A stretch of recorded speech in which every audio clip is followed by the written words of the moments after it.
Good evening and welcome to New Foundation Unity.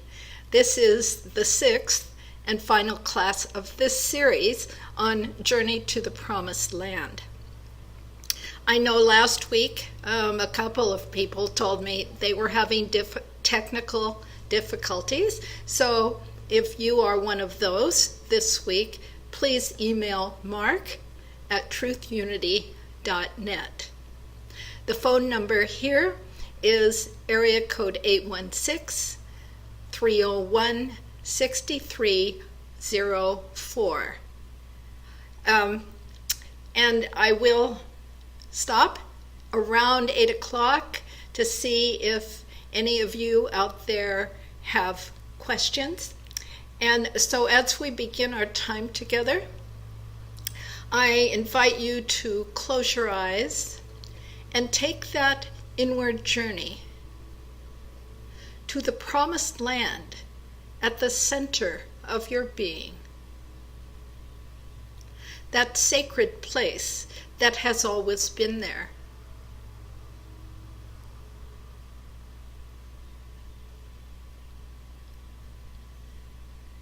We have free and open access to God's infinite storehouse of good.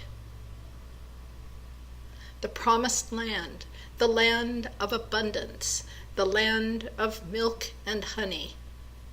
Anything that you would ever need, require, or desire can be accessed from that silent place at the center of your awareness.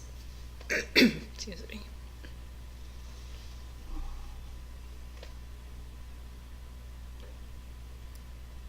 That promised land is infinite. But any place that you tap in is yours for the claiming. And for a few moments in the silence, ask yourself, what is it that I truly need? Guidance, healing, creative ideas, prosperity. Whatever it is that you need, give thanks that it is already prepared for you. And so for a few moments in the silence, let us rest in that awareness of that infinite good that awaits our claiming in the silence.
And as we begin to return our attention to this time and this place, we give thanks that we can access in any moment whatever the need or desire is, an infinite supply of substance, intelligence, energy.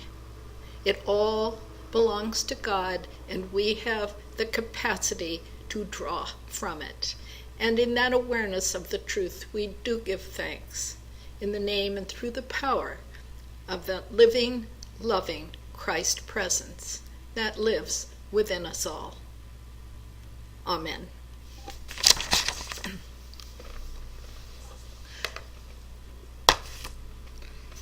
Last week, I focused mainly on the Battle of Jericho. And because this is the final class of the series, I would like to give you a preview of what I would like to cover tonight, namely an overview of the whole book of Joshua, beginning with his mission. We do need to revisit that mission and think in terms of our own mission. Second, and most importantly, something that was not gone into as thoroughly as I would have liked last week, the preparations. When you are taking a trip, you need to make preparations because that ensures the success of your journey.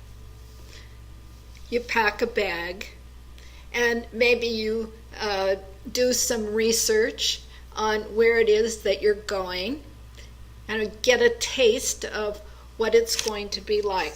And so there were many elaborate preparations for this journey across the Jordan and then into the Promised Land. Third,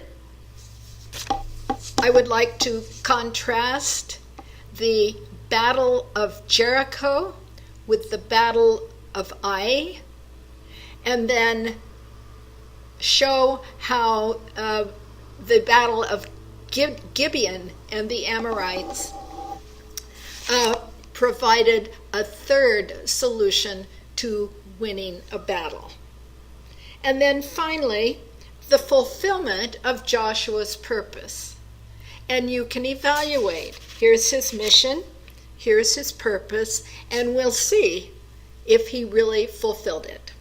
All right, so that's an overview.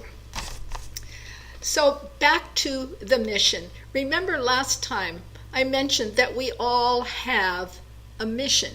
Perhaps you know what yours is. It's not necessarily something grandiose. It's just to radiate perhaps a particular quality of light into the environment that you find yourself. But we all are called to that promised land. That is something we are all called to do. Here's the way it was phrased, and this is found in the first chapter, verses 1 through 9 of Joshua. Arise. Are we not all called to rise in consciousness? Go over the Jordan, and all this people, unto the land which I am giving to them, to the people of Israel. Every place that the sole of your foot will tread upon, I have given to you, as I promised Moses. From the Euphrates, from this wilderness to the Euphrates, from this wilderness to Lebanon, and all the land of the Hittites, to the great sea, toward the going down of the sun. In other words, it's infinite. The Jordan representing that stream of thoughts which is always going through us. You've heard people complain about how they can't meditate because that stream of thought is just ever present. And what Joshua is being told is that you go over it. You go beyond it. You transcend it. And so as you recognize that promised land, it comes forth in the form of a fulfillment of a particular need or desire. He talks about the wilderness, which is confused thinking, to Lebanon, which represents pure thinking. He talks about the land of the Hittites, which is opposition and doubt and fear, resistance, to the great sea, which is the Mediterranean, to the west, which means the universal mind. Universal mind is often compared to an ocean. So, all right, so that's what the gift is. But you have to go across this river Jordan. Be strong and very courageous, being careful to do according to all the law. No deviation, not right nor left, but do everything according to law. The book of the law shall not depart out of your mouth, but you shall meditate on it day and night. All right, so the first, that is his mission. He has to know that if he obeys the law, he will be blessed, he will have success. If he disobeys the law, you never know what will happen, but God's responsible for it all. So the first preparation, and as I looked into these names, I have to tell you that it's really significant in metaphysics that you check out these proper names. All the foreign tribes represent some negative aspect of consciousness that needs to be overcome. So he is told, prepare your provisions. All right? Your provisions. So for a spiritual journey, what are the spiritual provisions? What is it that will allow him to be courageous, not afraid, and remembering that God is present? Okay. If you remember that God is present in every situation, there's nothing to be afraid of, and courage is not really an issue. So here it is. Remind the Reubenites, the Gadites, and Manasseh that God is providing you a place of rest and will give you this land. What is this land? It's a place of rest, a place of absolute peace and stillness. And where is it located? In the east. Code word for within. And so, who are the Reubenites? Who are the Gadites? And who is Manasseh? Manasseh was one of the sons of Joseph, and he represents that beginning faculty of understanding.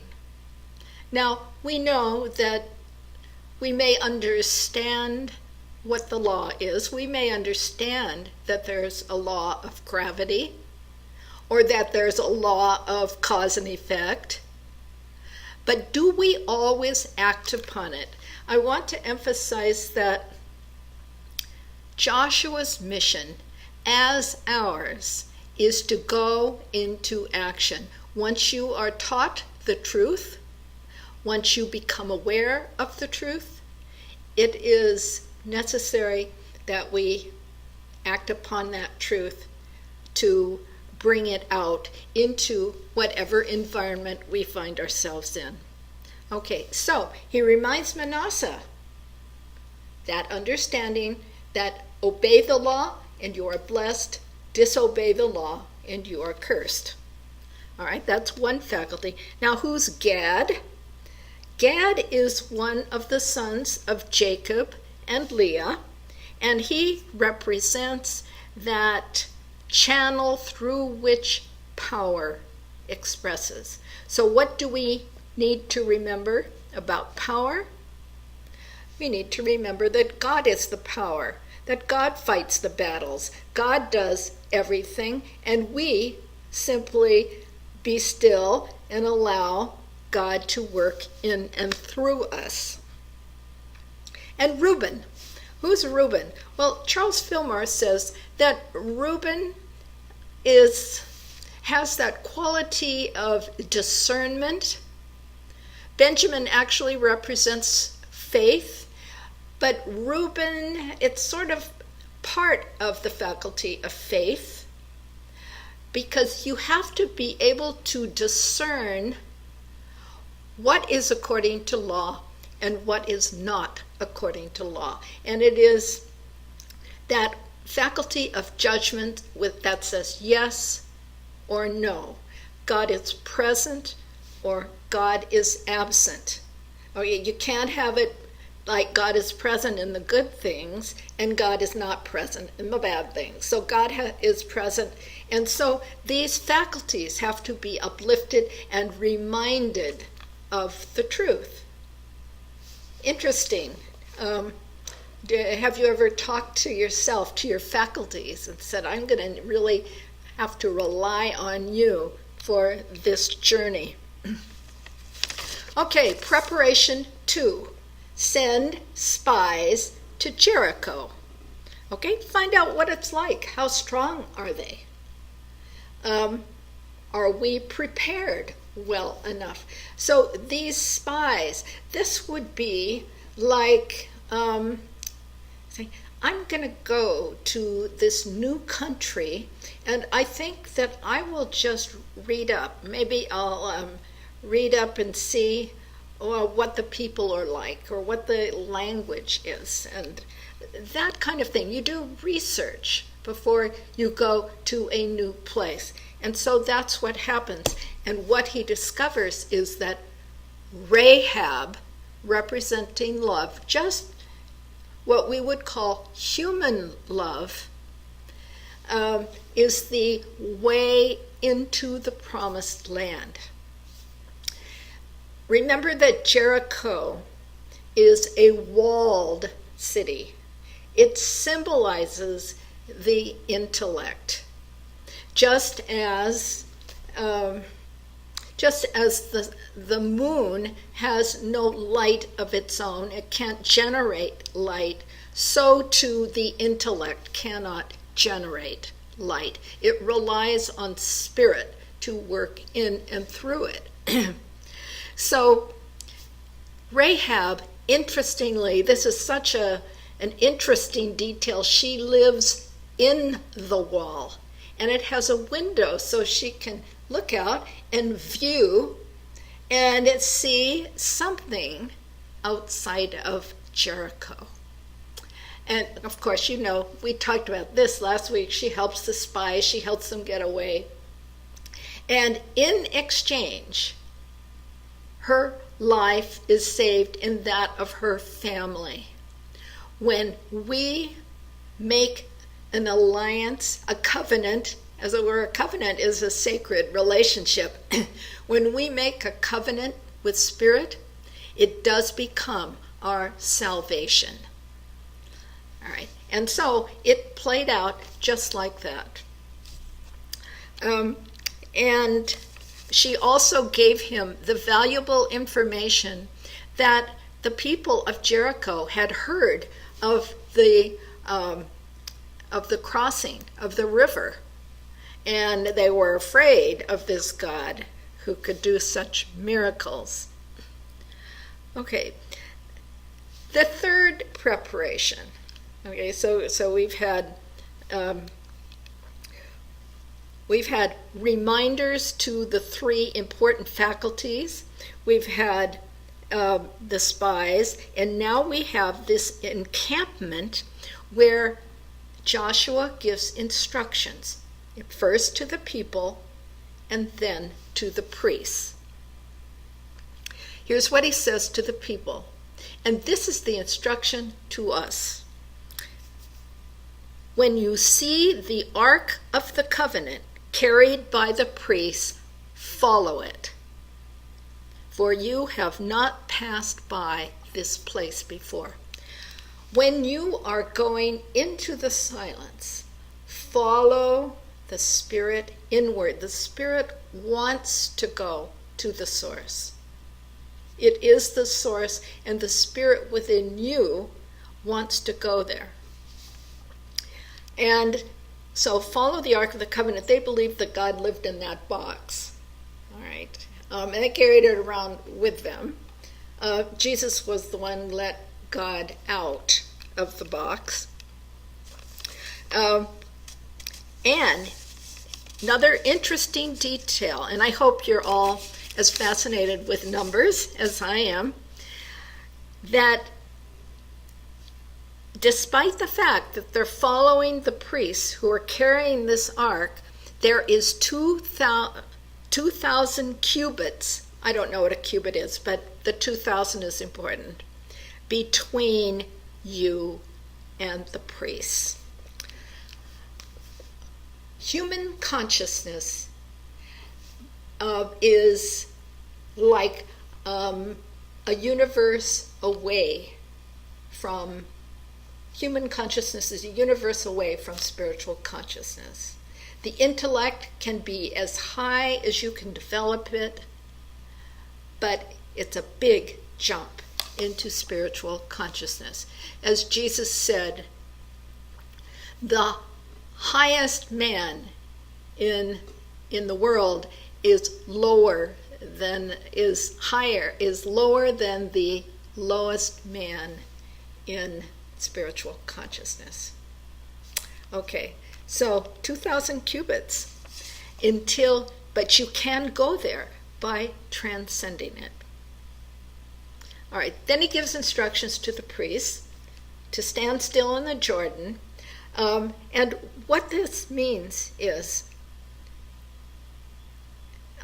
also is to take one man from each tribe. Okay, because you not only want that conscious communion with God, standing still in the Jordan, but you want one from each faculty, because they awaken along with the Christ within us, and they provide us with the channels of expression.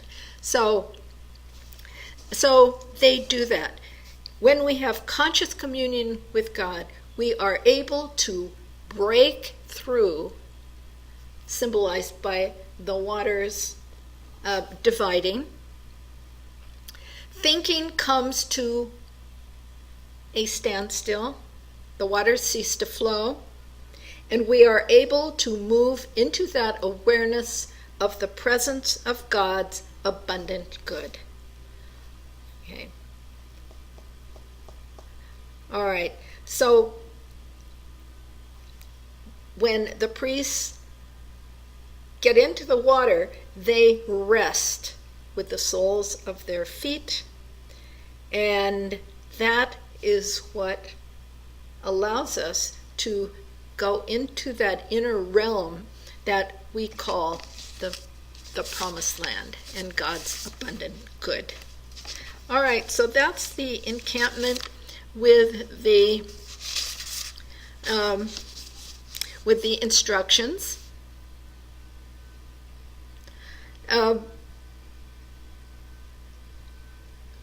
He's told, the priests are told that they shall know the presence of the living God. So, now there are two places that are mentioned. One is called Adam, and the other is called Zarethan. And this is found in chapter 3. And by the way, pay attention to the chapter numbers. Chapter 3 is crossing the Jordan. Chapter 3, verse 3, the instructions to the people. And then it talks about how the waters from two particular places, one is going to rise up this way, the other is going to rise up that way. And Adam means that first movement in mind when in contact with the life force. So when you first go into the silence, you first tap into it, then Zarathan, the other one, the idea begins to take form. Interesting, those first two movements of mind in the division of the waters. Okay, then they are given this next preparation because they're instructed to, this is a little bit confusing, and scholars attribute this to the fact that there's two different authors of this book. You have to, this is just an historical sidebar, but Joshua through 2 Kings was rewritten by a group of men that are called the Deuteronomistic editors. During the reign of King Josiah, the book of Deuteronomy was found, and this group of men got together because they were trying to find out the reason for the exile. So this has, been rewritten after the exile, or so it is believed. And so it's very strong on obey the law, obey the law. And the main fault, as you will see when we get to the battles, the main sin of Israel is idolatry, worshiping foreign gods, and even worse, apostasy, leaving your religion and turning your allegiance over to these foreign gods. Okay, so the reason I mentioned that is that there are two little stories here about the stones. And one is that the people are told, each one of the 12 men representing the tribes are told to take a stone out of the Jordan where the priests first touched the water and to take it to where they are lodging. Now, this represents a memorial. This is a memorial. When you have your first experience in the transcendent, there is a memory of that experience, and you will want to go back there. All right, so that's very important. Now, the other one is that the priests are told to take 12 stones also, but to put them in the middle of the Jordan. Metaphysically, everything works, so it doesn't really matter, if there's two different authors and interpretations. Okay, so memorial stones. And then number 5, provision number 5 is, and this is found in chapter 5, this is the final preparation for Jericho, circumcision. Circumcision was the sign of the covenant made by Abraham. Circumcision, a cutting off of the consciousness of Egypt in order to move into the promised land. Okay, so there is that, and then there's the Passover, and you think, what on earth are they doing Passover at this time of year? But Passover, they give the exact day, which is in Leviticus, the 14th day of the first month.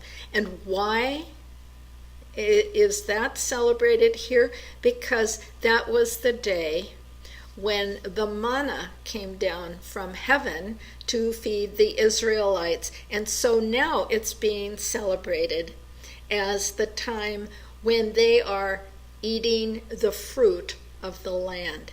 So as we take action to move into that higher consciousness of infinite abundance, we begin to eat of the fruit of that consciousness. And the final preparation, this is elaborate preparation. It's like building a spiritual infrastructure.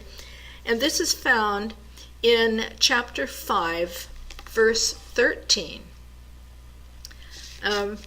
where Joshua has a vision. I love this. I love this piece. And I'm going to read it to you.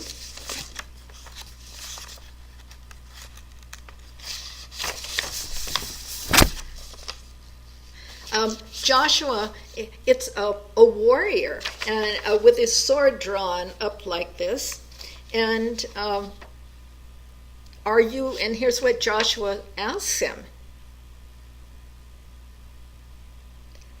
Are you for us or for our adversaries? And this angel warrior says, no. I love it. Why no? Because spirit does not take sides. The law does not take sides. Either you obey the law, it doesn't matter who you are. You can be a king,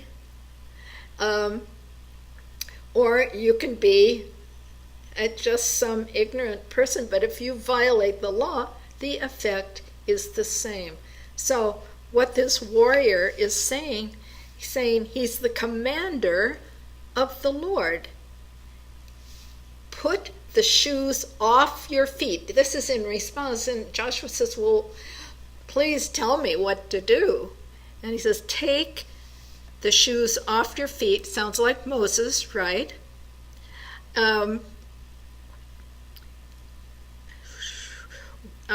Because where you stand is holy.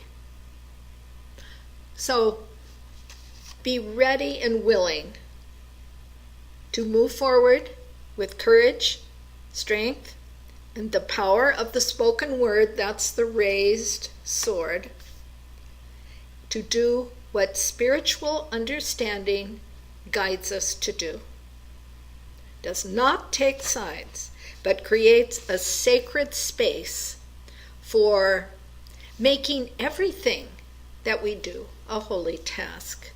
Right? So get out of this consciousness of for and against, but get in tune with the spiritual law, which says that anything I do in tune with that law, which is within me, is going to make every task holy. So that's quite a long preparation for this journey. And all of this happens before the Battle of Jericho. Now, for the battles, because I talked a lot about Jericho last week, I think I'll spend some time contrasting the way that the Battle of Jericho was won and the way the Battle of Ai was won, and how the battle with the Gibeonites against the Amorites was won. It's interesting. Jericho, it was purely spiritual means, because this was an impenetrable wall. It could not be broken down by force. So they used their spiritual understanding, and they walked, that is the priests, and with the ark, they would walk around the wall once each day. Walking around the wall it's like being in the energy field, creating that energy field, and then on the seventh day walking around it 7 times and blowing the trumpets. And that vibration, along with the shouts of the people, caused the walls of Jericho to fall flat. In other words, there was no long battle. There were no instruments of war.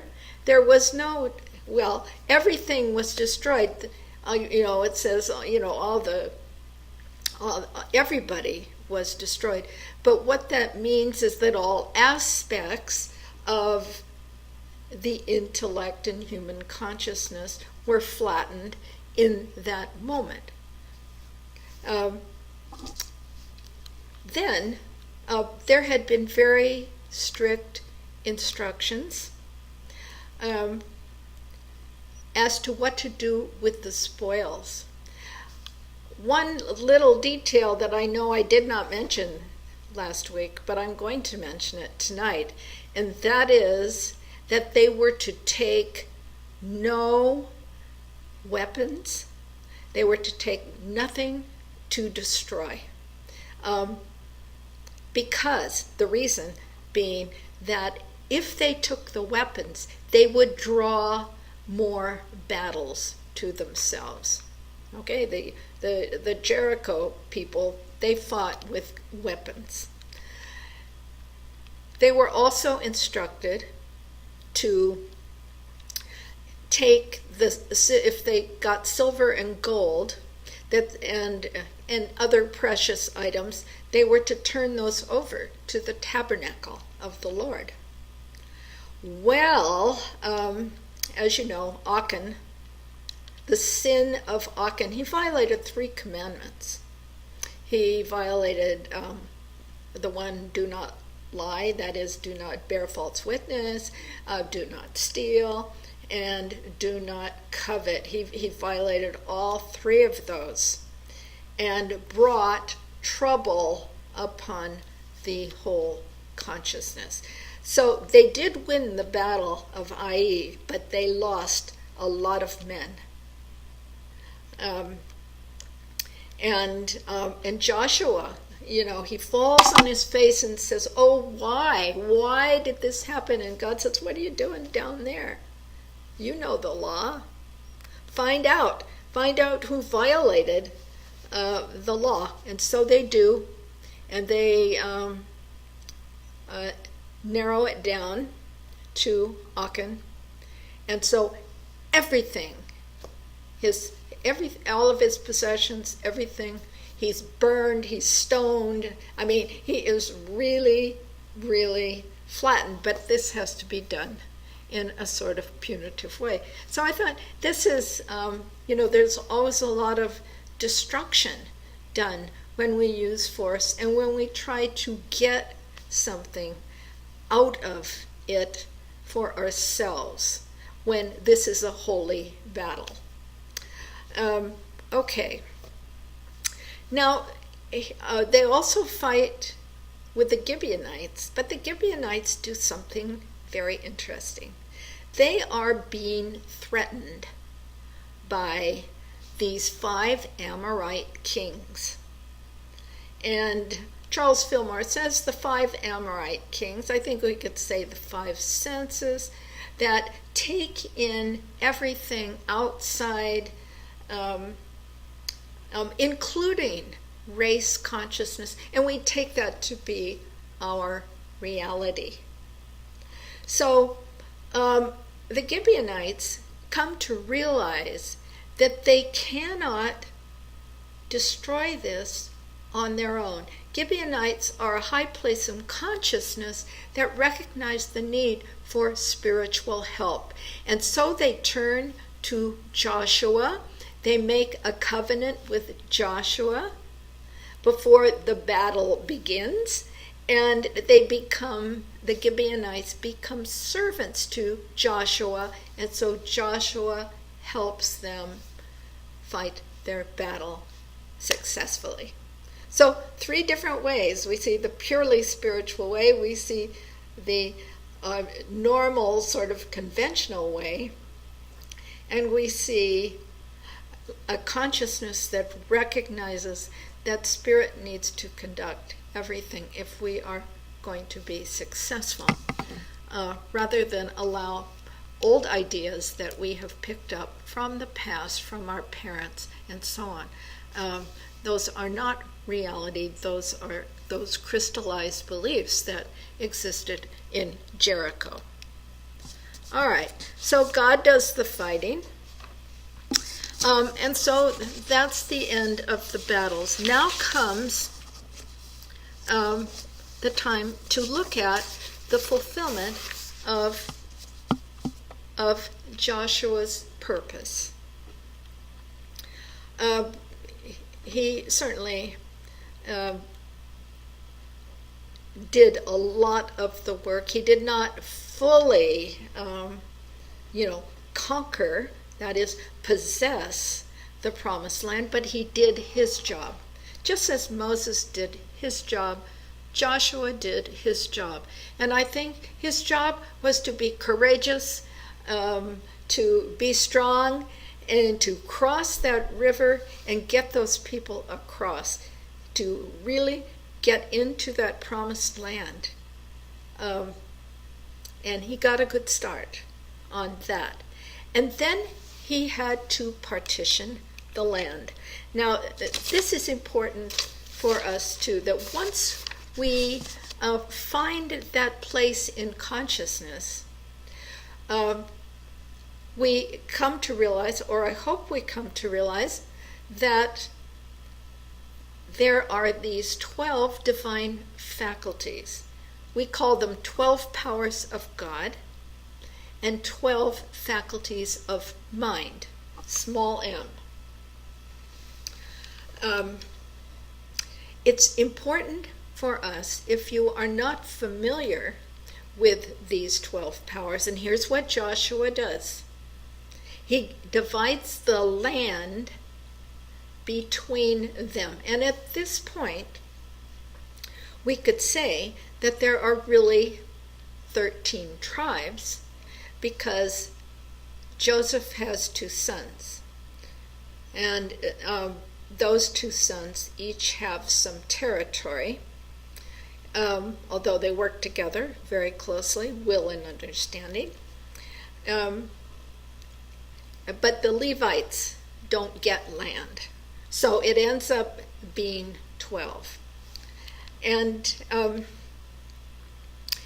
the first thing to know is that we have to come to know the range of each of our 12 faculties so that we can draw upon a faculty or a combination of faculties to meet a particular situation successfully.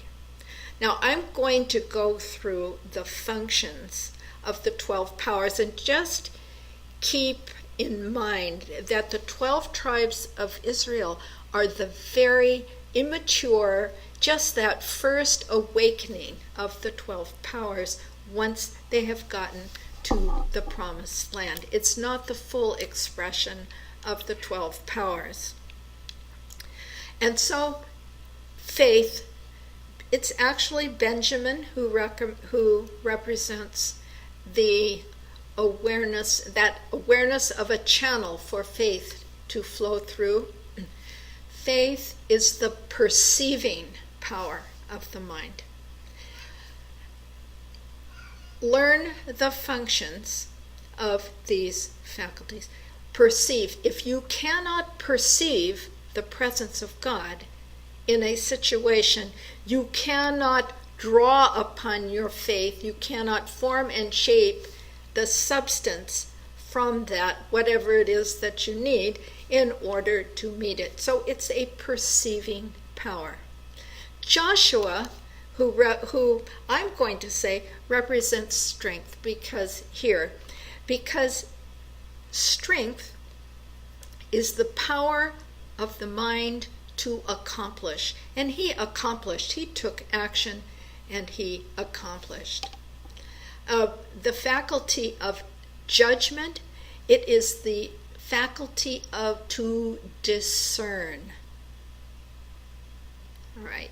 And love, the faculty of the mind to unify.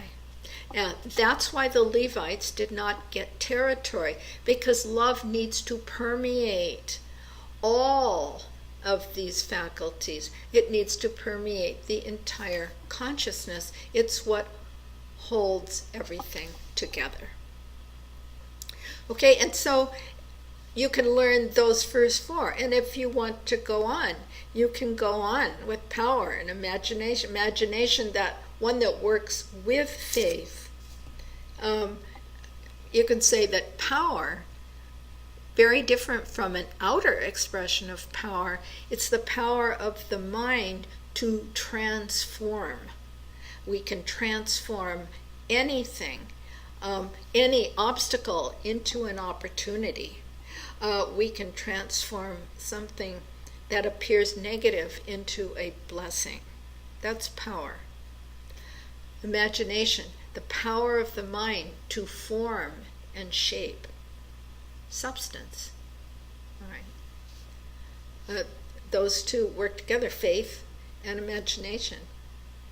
Also, faith and strength. Faith tends to waver, so we have to have strength if we're going to use our faith to accomplish anything. All right. Will and understanding. Those are the two tribes of Ephraim, which represents will, understanding, Manasseh. So it's an understanding of law, spiritual understanding. It's the intuition that actually replaces just the pure do this, that 10 commandment on the literal level kind of law. And so understanding the power of the mind to evaluate, all right? Power of the mind to evaluate, and order. Trying to think what order it is now. Oh yes, the power of the mind to relate principles and thoughts to one another. And zeal, the power of the mind to motivate. And the power of the mind to release, elimination.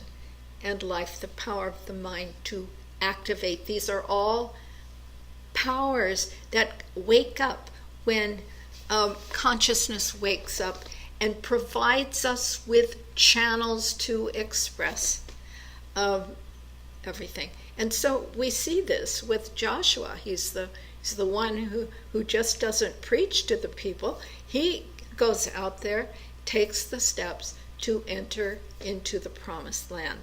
Okay, so all these territories are divided up because it's important to understand the specific range of each faculty and the specific purpose. Also, it's good to know where they're located within you. They're all in the subconscious. And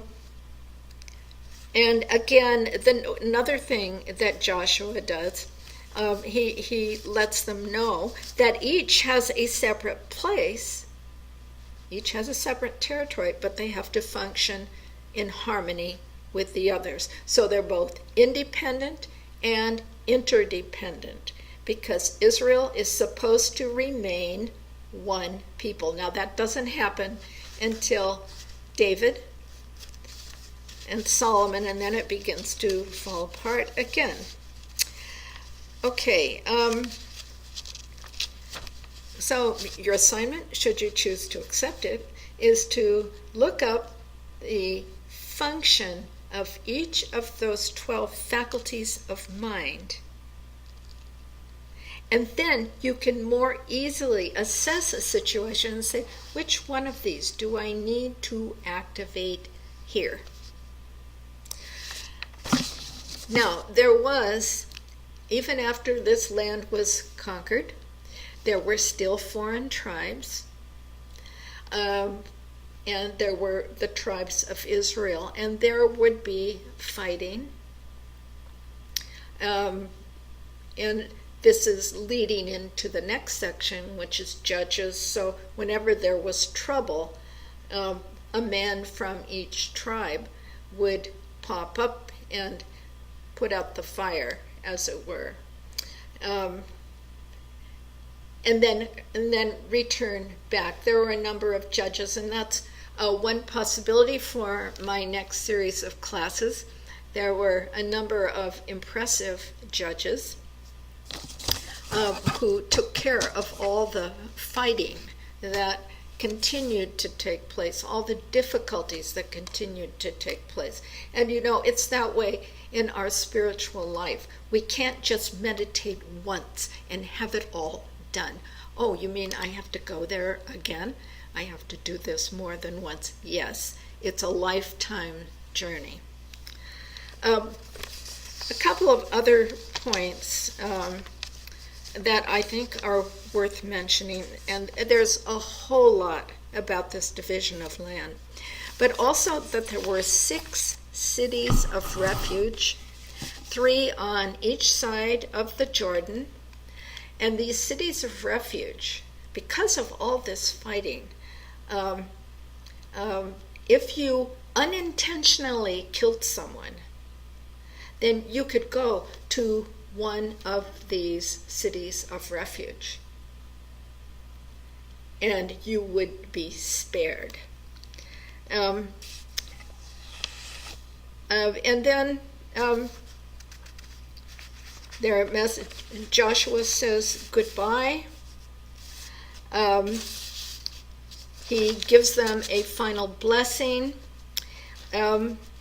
He says, and in his final blessing, he recounts all of the things that God has done for the Israelites.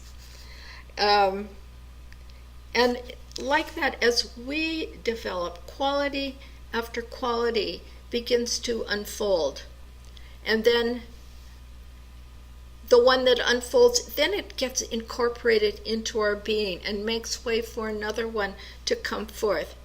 And even that is not the completion of this mission, because the possibilities are infinite.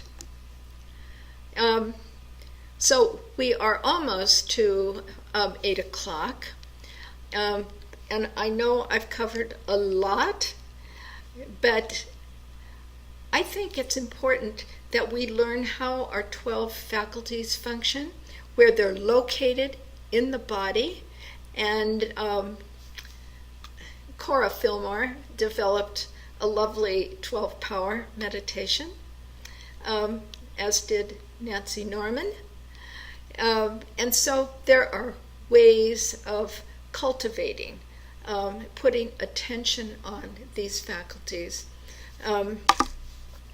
I know that one of my teachers described the 12 faculties as being sort of like an amoeba, that there will be days when one faculty will be strong and another one will be very weak. So maybe your love faculty is very strong, but your discernment faculty is very slow. And so it's kind of an amoeba-shaped thing. When all your faculties are fully developed, it forms a perfect circle. Okay. And then you can learn, if you wish to do so. You can learn the disciples that represent them in the New Testament. And quite frequently, other than Peter, Andrew, James, and John,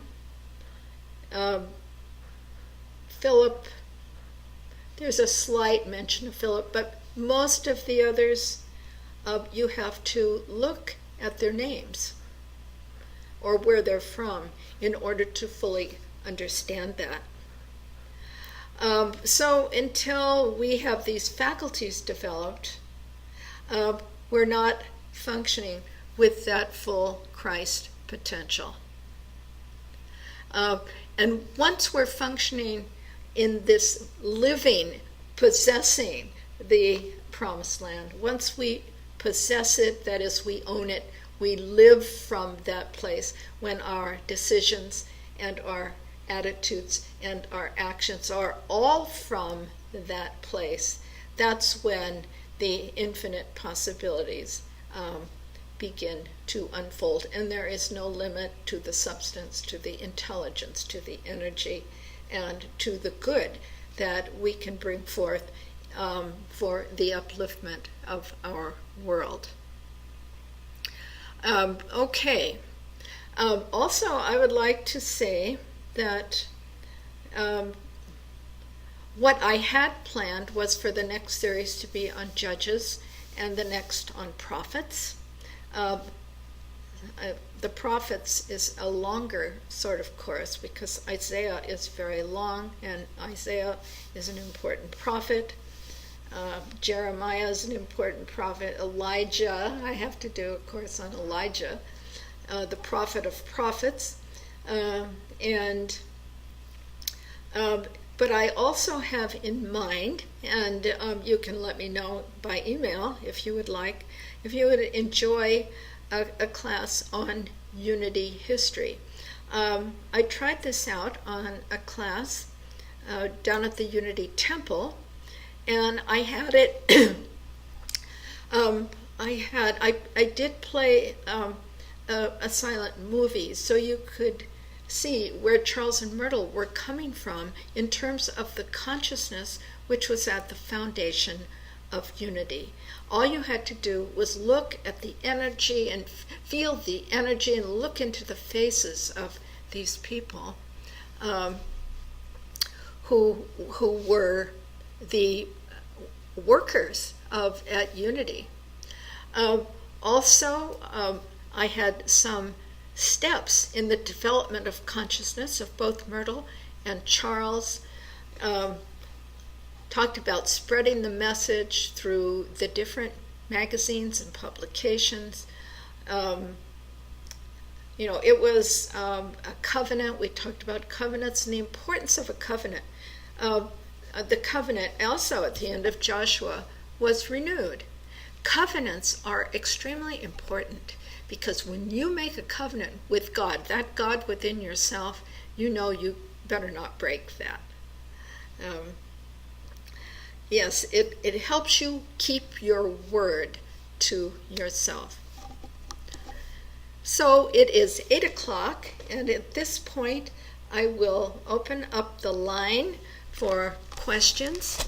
So anything about what we've covered tonight, anything at all, please feel free to call in. And I'm sure that a whole host of you are going to bless me with your questions and comments. So, otherwise, you'll have to listen to me for another half hour.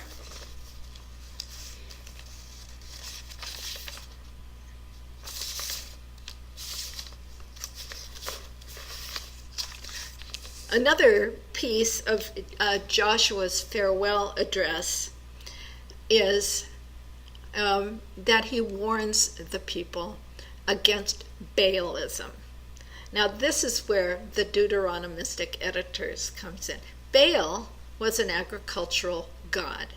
The people in Canaan were farmers, agricultural people, and so they worshiped Baal, who brought rain and fertility to the land. Baal was not some horrible creature, but Baal was, brought them something that helped their crops grow. But from the perspective of one power and one presence, that should include bringing rainfall and fertility. And so the most serious sin, and this is very prominent in the book of Judges, so many chapters start out with, the people did evil in the sight of the Lord. And that evil that they did was to idolatry, to worship foreign gods. So we can ask ourselves a question, what gods do we worship? That is, what in our consciousness is more important than the presence and power of God within us? Good evening, Bob. Hi, Bob. Hi, Eleanor. I almost hesitated to call because I'm enjoying what you're saying right now. Oh. And a question I have going back over tonight's presentation was, and if you could just reiterate or remind me why the Levites, the priests, were not able to enter the Promised Land? Who wasn't able? The Levites? They did enter the Promised Land, but they didn't get their own territory. They led people into the Promised Land. Oh, okay. Yeah, no. I guess I missed. You misunderstood. They led people in because they carried the Ark of the Covenant. So it represents that spiritual consciousness within us, that point of communion. They went into the water with that Ark of the Covenant. But afterwards, they were not given a specific territory because they represent the faculty of love, that unifying power of the mind. And so love needs to permeate the entire land. All right. So it can't be compartmentalized. But all the faculties need to work with love, that connection to the source, in order to express and express from the source, so that your thinking and your feeling and your actions are generated out of that connection with the source. So the Levites were very special in that sense. They didn't get land, but they got the tithes. Everybody had to share their land with the Levites. Okay, now, in the New Testament, the Levites, they became entrenched in their own legalism and corruption and so on. But in principle, they represent the faculty of love. So is that clear? What would you say if we use this analogy and apply it to this whole journey and into the Promised Land and our journey into the silence, when we go into the silence in meditation? And I guess all of them had different pieces of land or property. So could we say that all of that are different realms of thought or thinking? They are different perceptions. They don't even have reality for us until we awaken to that place, to the silence in meditation. And all of those, you see, yes, it is an exact analogy of going into the silence. And then from the silence, maybe you come out with an idea. All right, you've laid hold of some divine idea. And you say, yes, I'm going to act on that. All right, I'm going to clothe that idea with substance. I'm going to bring it forth, make it visible. And so then you go to your faculty and you say, do I have the faith that I can do this? A lot of times things get cut short right there, because sometimes we might think, oh, well, that's a great idea, but I'm not smart enough, or I don't have enough time, or I don't have enough money. So, faith is important. Or I'm afraid. Yes, or I'm afraid. I'm afraid I'll fail. All right. And then you go to your next faculty, and going in Charles Fillmore's order, I will say strength. So strength is located in the lower back, called the loins. And so that's what supports your faith. So am I supporting my faith through a regular spiritual practice? That's one way you can support your faith. Judgment. Am I able to say this particular thought or this particular action will serve the unfoldment of this idea? So that faculty of discernment to say yes to this and no to that, and yes, this person would be a good helper, and no, this person would not, or this is a good way to go, and this is not a good way to go. Okay, and the faculty of love. Again, the faculty of love, we have to connect to the source in order to receive that power of God flowing through our idea. So you can go through each one of those faculties, which is why I was encouraging everyone to really understand the function of each particular one so that you can put them together in twos and threes for a particular situation. And then if something is not successful, you can say, okay, let's see, was it my faith or was it my discernment? Did I just have some bad judgment about what to do? But in every case, it's the connection to the source that is the key. But you can't just connect to the source. You can't just meditate and not take action. That's the thing. You go to the source and then you work in and through these challenges to bring more of those divine ideas out into our visible world for the purpose of uplifting the consciousness of the world. So we all have a very great mission. Taking action is the key. Intellectually knowing something is good, but until we act upon it, that's where the courage comes in. That's where we get the strength, or the power of strength to move forward.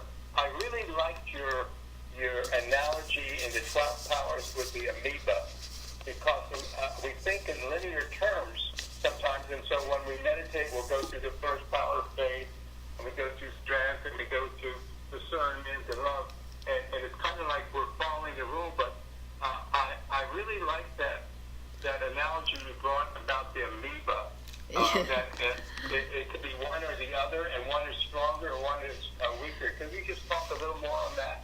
Well, let's say we're a little bit like Peter, let's say, in our faith, and that some days you feel like you can do anything. Just like Peter thought that, that he could walk on the water. But then as soon as consciousness dropped and he looked into the appearance of things, he lost that. He lost his faith to walk on the water. And so some days our faith will be strong, and other days there will be doubts and fears. I think most of us, including me, my consistency of faith could use some strengthening. But let's say that your love is strong. You have that sense of that connection to the source, but you can't just love things. People, we use that word a lot. I know I do.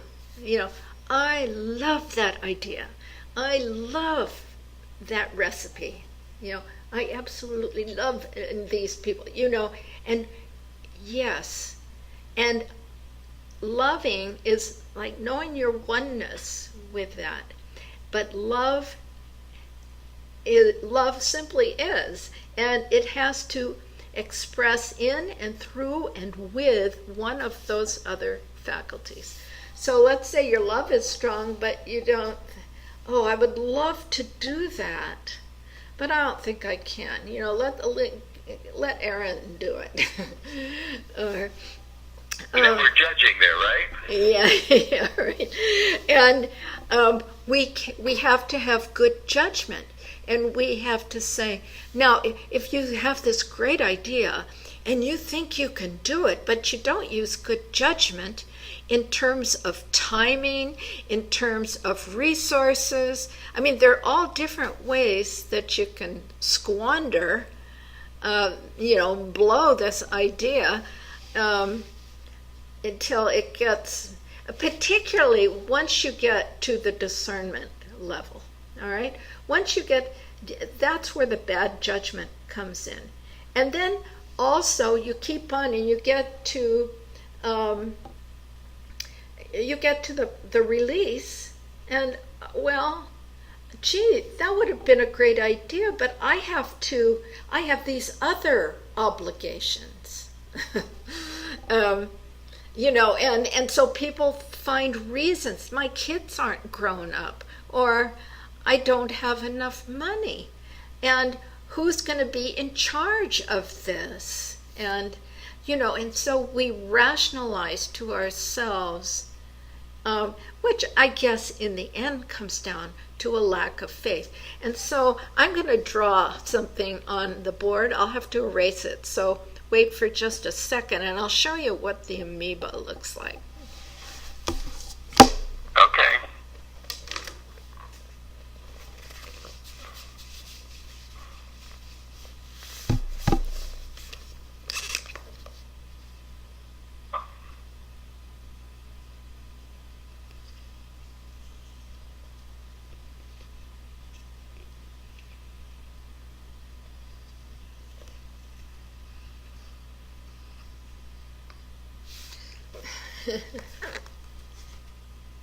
Can you see it? You're a good artist. Yes. Okay, and like an amoeba, it's constantly changing. Moving. Constantly changing. All of the different factors. And what determines it, there's stuff in the subconscious that is still directing, controlling our thoughts and actions. And so the channels aren't as open in some faculties as they are in others. In a way... And that stuff in the subconscious, can we say, is the unenlightened ego material? Absolutely. It's all the doubts, all the fears, all the things in opposition, all the... everything. It's the Jordan, right? It's race consciousness. We've absorbed a lot of stuff that we have had passed down to us. Maybe we read it in the newspaper. Maybe our grandmother told us something, and we have held on to this. And if something doesn't mesh, this is Jericho. That's why the intellect is a prison. If it's just intellect, you have to be Rahab, and you have to see out the window to something beyond the walls of Jericho.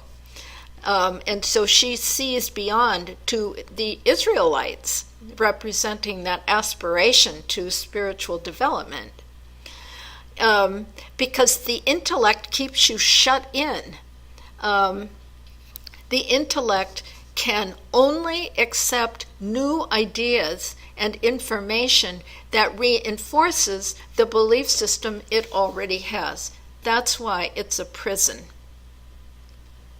I'm going to keep talking, but I have to let a cat out, if you don't mind. That's fine. One of the things that you pointed out today, Jim, was the issue about they were told not to fight. The walls of Jericho did not come down by force. I think that was an interesting thing in a sense,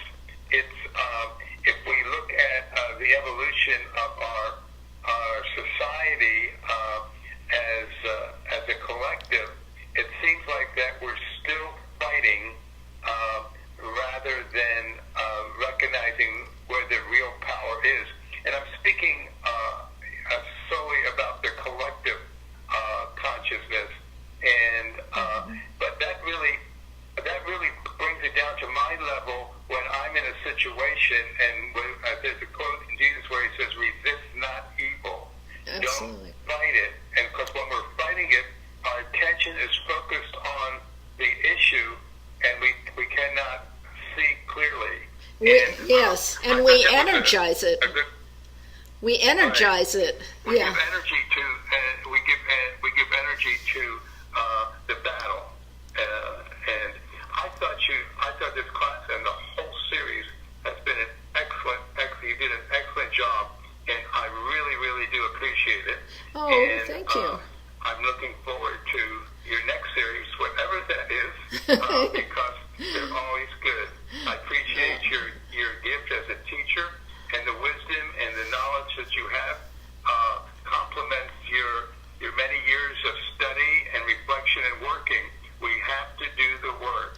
You are a great lesson for me, and I'm sure for others. And I want to thank you. Thank you, Bob. That's wonderful, and I'll keep you posted on what the next series will be. Okay, I'm looking forward to hearing someone else call in. I'll be waiting. Thank you. All right, somebody else call in. You heard that.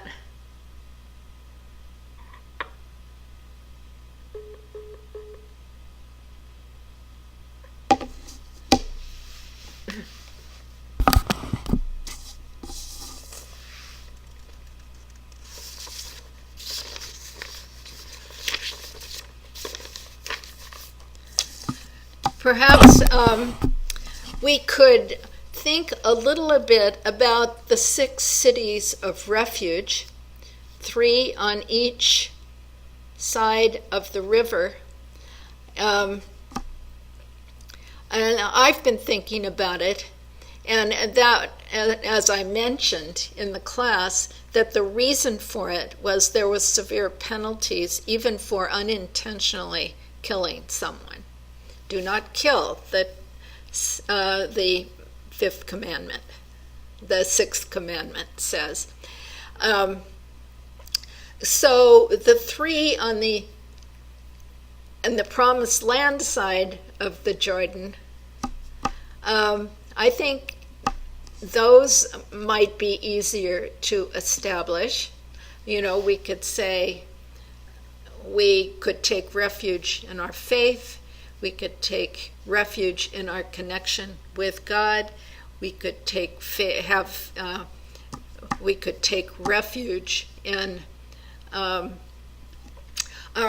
ability to draw from that substance and form and shape, or to transform, or any one of those powers we could work with to do something to meet the situation. So there are 3 cities of refuge on the inside. Now, what would be the cities of refuge on the other side of the river? And I would say the silence of your own being, and perhaps a collective spiritual group, perhaps a school, perhaps a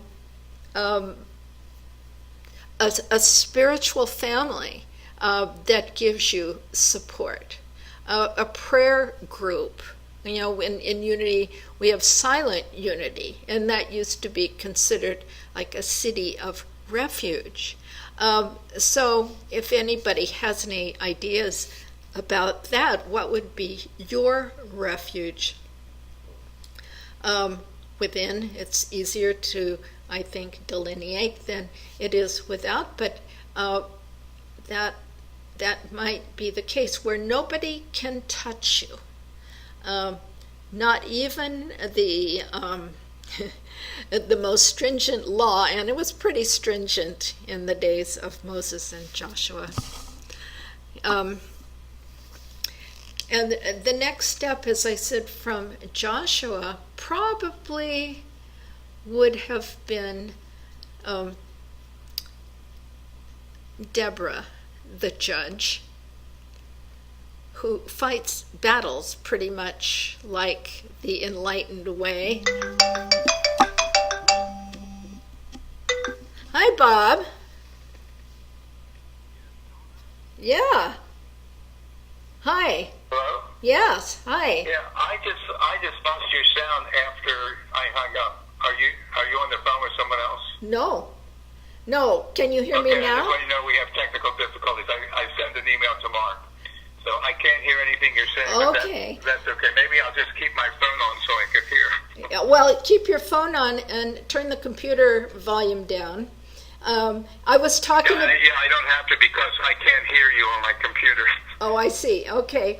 I was talking about the cities of refuge, and Okay. on both sides of the Jordan, there were 3 cities of refuge, because the law about killing someone, if you violated the law unintentionally, the punishment was very severe. So they set up these cities of refuge where you could not be touched.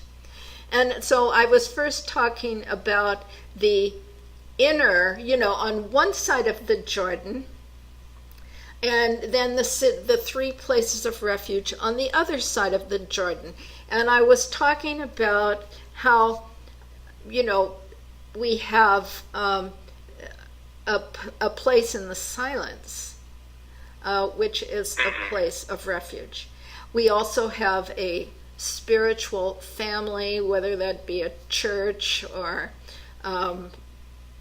silent unity, some kind of place of refuge, where if you have encountered some difficulty, you can go there and be safe. Oh, yes, yeah.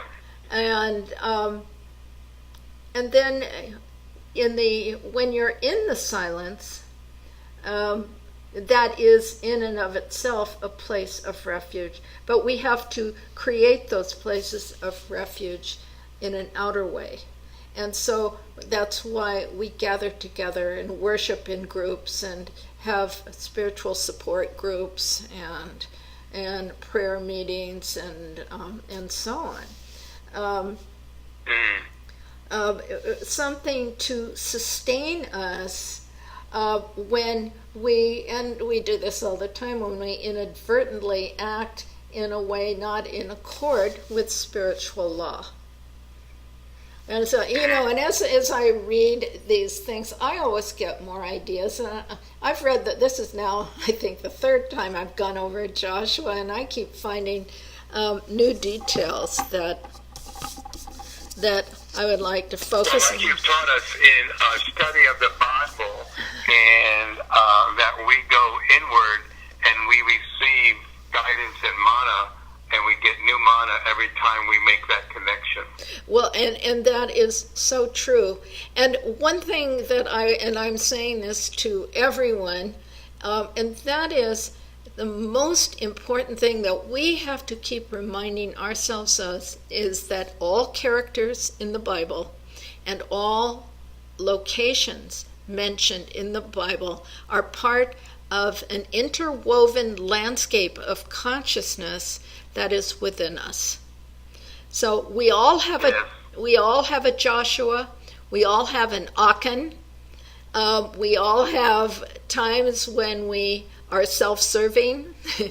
We all have times when we violated commandments knowingly, and we have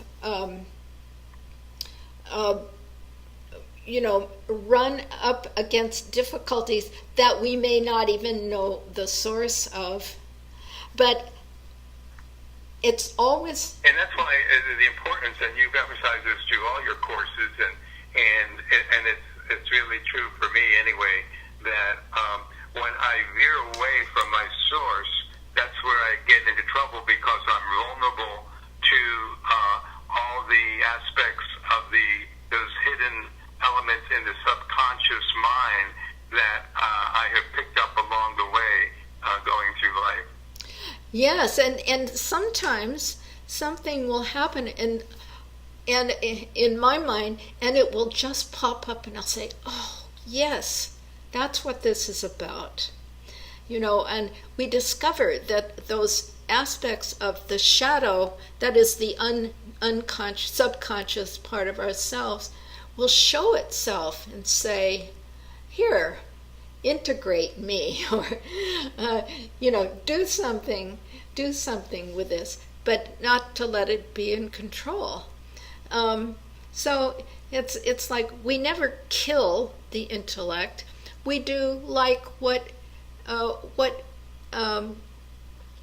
or we never kill the ego. That's a fallacy in thinking. That's the either or, good and bad, that kind of thing. But they have their proper relationship. The intellect, like the moon, has to be dependent on the sun for its light.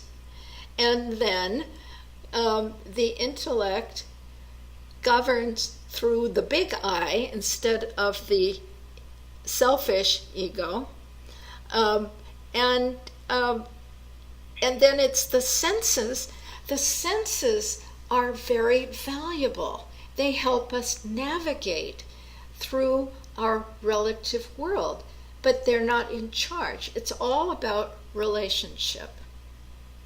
And so if we have the right relationship with spirit within us, and that's the whole reason why we go into the silence, to really create that solid foundation there, so that pretty soon, someday, according to whatever an individual's schedule is, it begins to be spontaneous, and you don't even think about, it's just a spontaneous expression of the infinite value. Healing, Charles Fillmore says in Jesus Christ Heals, he says, healing is not the absence of sickness, it is the fullness of that Christ potential. Yeah, it's that wholeness that is coming forth. We think of health, we think of abundance, we think of these things purely in a human relative context quite often.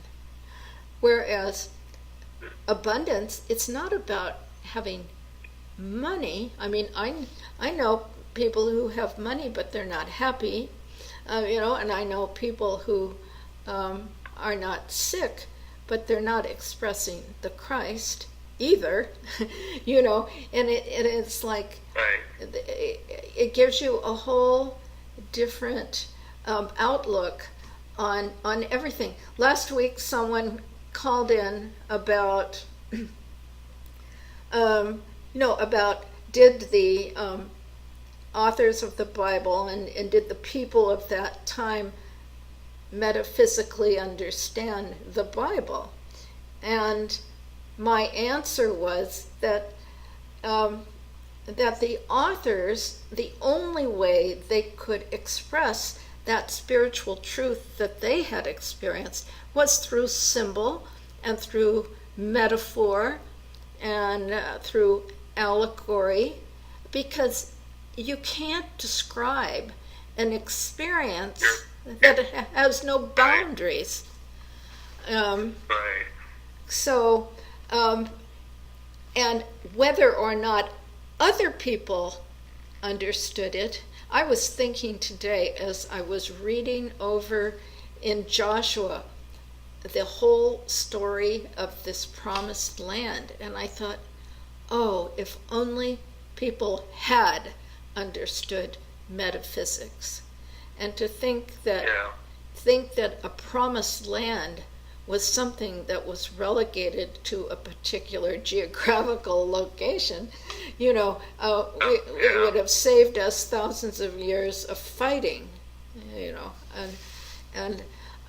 so the collective grows slowly, and it takes a few individuals to, and it's a slow process, because to change the collective is a monumental change, but person by person.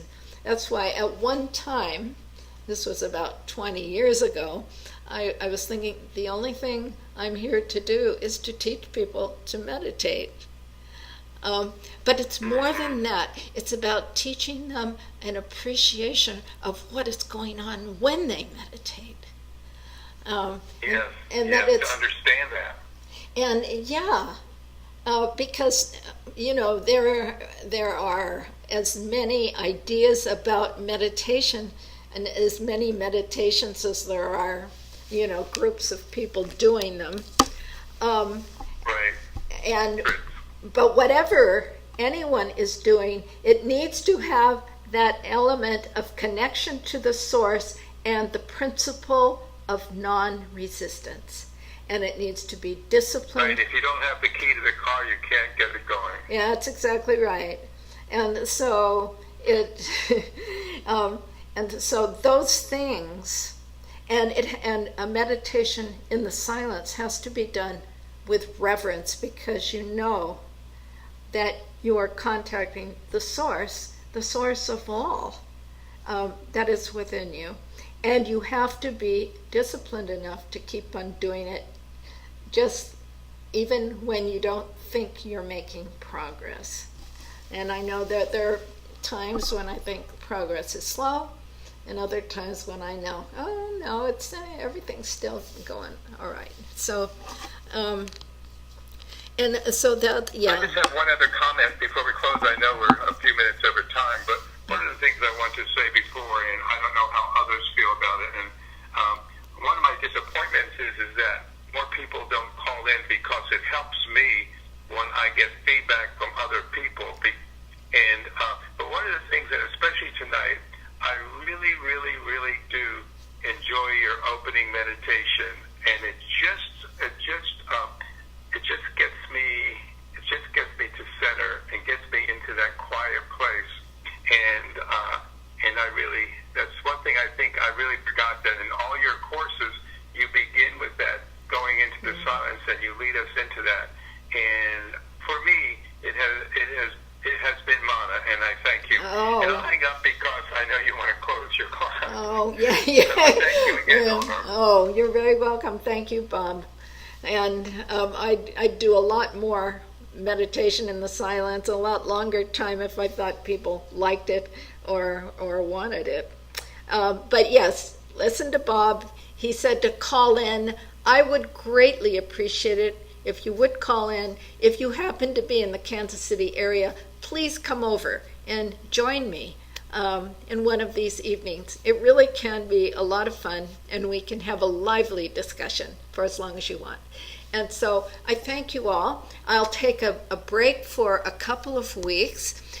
If you would like to send a love offering, you may do so online, or hold it in your hand right now and bless it with our offertory statement. Divine love through me blesses and multiplies all the good I give and all the good I receive. And so I thank you from the New Foundation Unity School of Metaphysics. I just made that up just now. And I'll see you in a couple of weeks. God bless you, and good night.